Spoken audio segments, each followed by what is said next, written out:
নমস্কার বন্ধুরা, চলে এলাম আরেকটি নতুন ভিডিওর সাথে। আমার কাছে অনেকেই জানতে চেয়েছো বাসুকি নাগ কেন শিবের গলায় থাকে। যখন দেবতা ও অসুরেরা অমৃতের সন্ধানে সমুদ্র মন্থন শুরু করলেন, তখন দরকার ছিল এক শক্তিশালী দড়ি, যা দিয়ে মন্দার পর্বতকে ঘোরানো যাবে। তখন ডাক পড়ল বাসুকি নাগের। বাসুকি নাগ ছিল মহর্ষি কশ্যপের সন্তান। তিনি ছিলেন এতটাই শক্তিশালী ও দীর্ঘ যে তাকে দড়ি হিসাবে বেছে নেওয়া হয়। দেবতারা ধরেন এক প্রান্ত, অসুরেরা ধরেন অন্য প্রান্ত, এবং শুরু হয় মন্থন। বারবার টানাটানিতে বাসুকির মুখ থেকে বেরিয়ে আসে ভয়ঙ্কর সেই বিষ, কালকূট। কালকূট এতটাই প্রাণঘাতী ছিল যে সমস্ত সৃষ্টি ধ্বংস হতে পারত।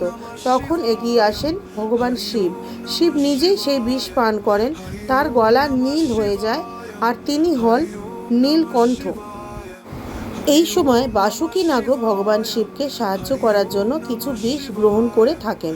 তবে এই বিষ পান করার ফলে বিষাক্ত সাপের কোনো প্রভাব পড়েনি। কিন্তু বাসুকির ভক্তি দেখে মহাদেব এতটাই তুষ্ট হন যে উনি গলায় জড়িয়ে নেন তাকে। গলায় সাপ থাকা মানে ভয়, মৃত্যু আর বিষের ওপর মহাদেবের সম্পূর্ণ নিয়ন্ত্রণ। তিনি শুধু সৃষ্টি ও ধ্বংসের দেবতা নন, তিনি হলেন আশ্রয় ও রক্ষাকর্তা।